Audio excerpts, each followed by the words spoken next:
Hey there, it is Faith Talk Live. I'm Rick Probst. And I'm Dan Ratcliffe. What a pleasure to talk with Paul Batura. He is a writer based out of Colorado Springs and vice president of communications at Focus on the Family, host of the What a Life Lessons from Legends podcast. It's good to have him. If you're watching Facebook Live, YouTube Live, he's the handsome one out of three of us. Paul, how are you?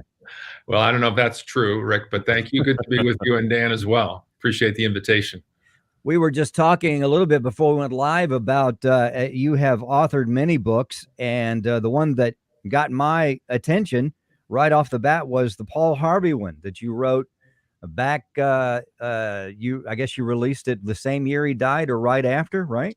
Yeah, that's right. Back in 2009. It's hard to believe he's been gone for that long, but people like us who grew up listening to him, that name is just synonymous with news radio, and boy, that voice brings back lots of memories. Yeah, definitely does. And help me a little bit, because it has been a long time since we've heard that voice.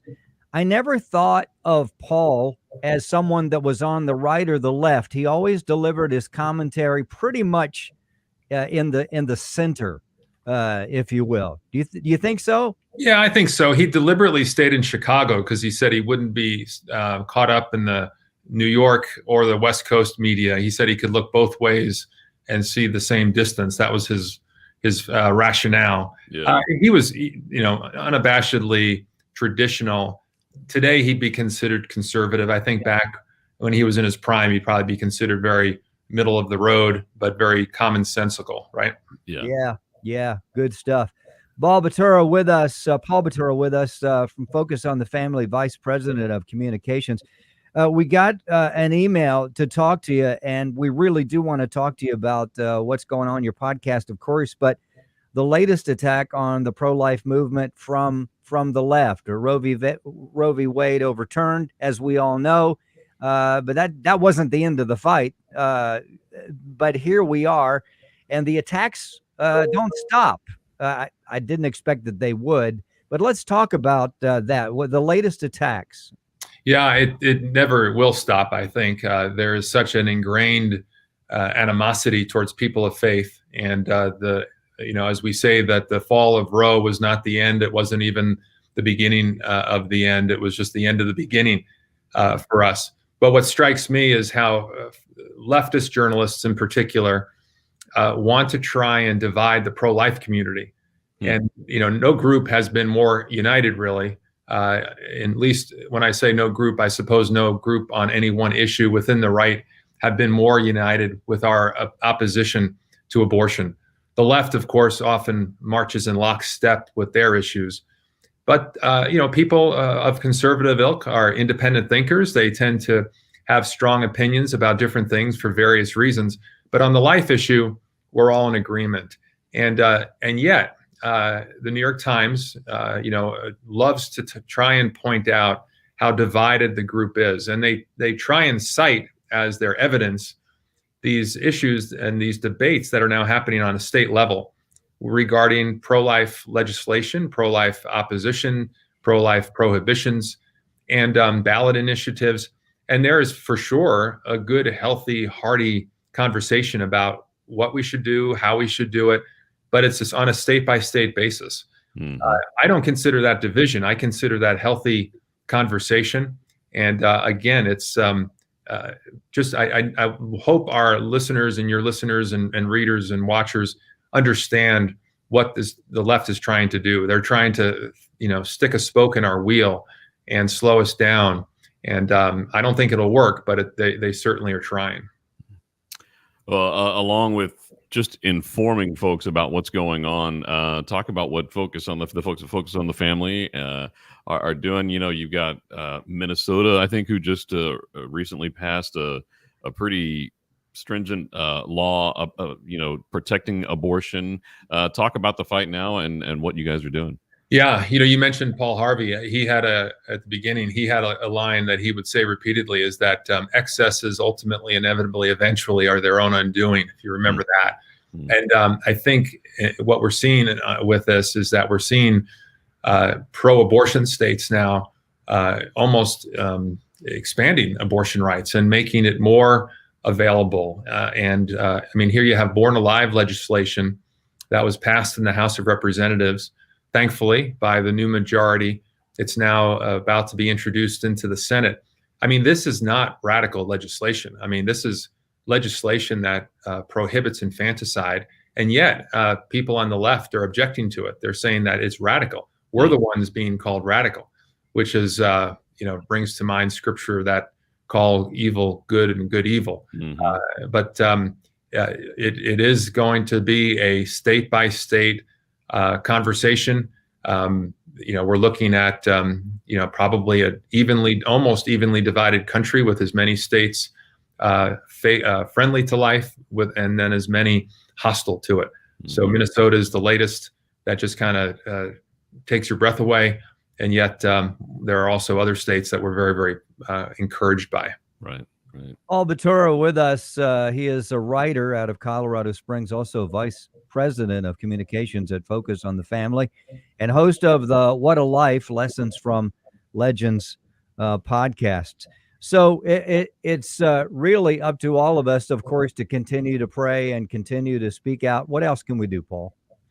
Well, speak out and pray and get involved on the local level. Every town, every state area is going to have a pregnancy resource center. There's going to be adoption agencies. There's going to be foster care that needs help. My wife and I are thrilled to be adoptive parents. Not everyone is in a position to adopt, but everyone's in a position to help.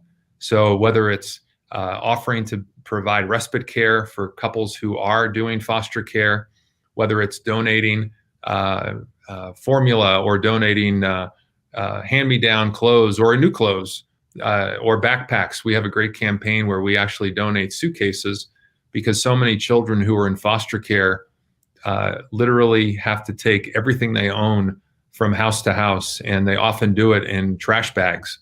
And so we're trying to give them some dignity and the honor that they deserve. And so a lot of other groups are doing this too, but we're thrilled to get to do it. So kids are getting a Bible, a teddy bear, and a suitcase that they can put their life's possessions in, which is, you think about all your life's possessions fitting in a suitcase, but these are young children, and they need all the help that we can give them. Yeah. Paul, you and Julia, I just read this morning, as you just mentioned about your boys, Riley, Will, and Alex. Did you adopt them all at the same time, one at a time? How did that work for you guys? Yeah, they not all at once, all at birth. They're now 17, 12, and 10. Wow. And like any adoption or any adoptive family, all their stories are very unique, very different. But just it's an honor to get to be a father and get to be father to these boys. We're just so grateful. And just the love that it shows them that they are chosen. It's, as one of your books is chosen for greatness. That's so awesome. Any new books in the hopper in your head that you're working on right now, Paul? I've got a few ideas. I'm working on a new children's series that kind of came out of some family stories that I tell our boys. Not quite ready for public conversation yet, but how that creative projects go. But this new project that I've been doing, which I just kind of call it for short, it's kind of an obit podcast, is sort of a life passion of mine. People kind of look at me funny when I say I like reading obituaries, but I do. And I know I'm not the only one, but it's pretty fascinating what you can learn from other people's lives. Yeah. Paul Batura from Focus on the Family. All right, we got a couple of minutes, Paul. What about the podcast? What a Life, Lessons from Legends podcast. What's up with that? And tell us about your latest podcast. Yeah, this is something that I've been thinking about for a long time. And my wife finally told me, stop talking about it, just do it. Does anyone have a wife like that who kind of calls you out on what you need to do? So not at all. No. It's been fun. So, every day I just try and feature someone. Sometimes they're notable. Sometimes they're obscure. I mean, this morning's that I just did was a gentleman named John Adams, not the John Adams, but he was a guy in Cleveland who for 3,700 games went to Indian, now Guardian games, and banged a drum. and he wow. was to try and get the crowd all revved up. And it's kind of obscure. You think, well, what can you learn from that? And I thought, here's a guy who came and created an atmosphere, created a following. Fans loved him. He loved the fans. He's became an icon. He has a bronze drum now at the stadium. He's in the Cleveland Hall of Fame.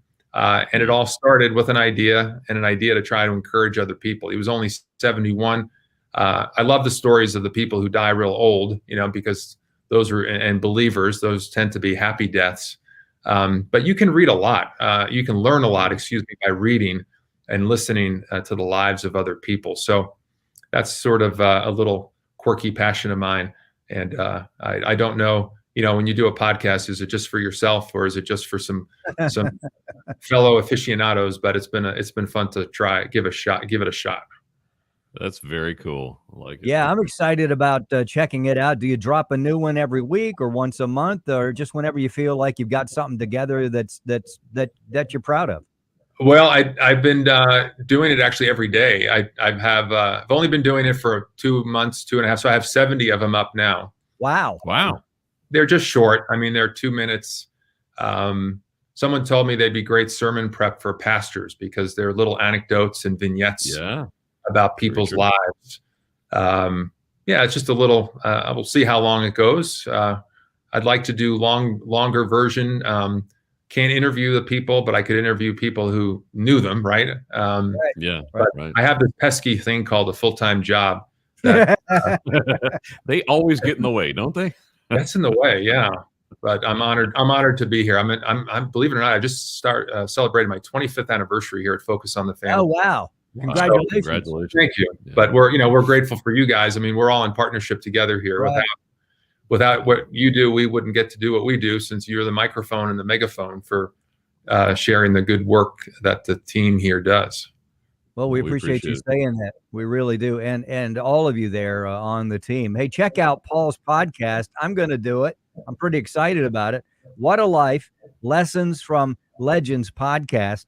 And then pick up some of his books, The Good Day, The Paul Harvey, Chosen for Greatness, How Adoption Changes the World. Just so many. Arnold Palmer book I just noticed as well. Wow, just so vast on topics. Good stuff, Paul. Love that. And also check out focusonthefamily.com. Paul, we appreciate you. We got to take a break. We'd love to talk to you again. Really, we really would. We got to take a break. We'll be right back. I'm Rick Probst. And I'm Dan Ratcliffe. This is Faith Talk Live.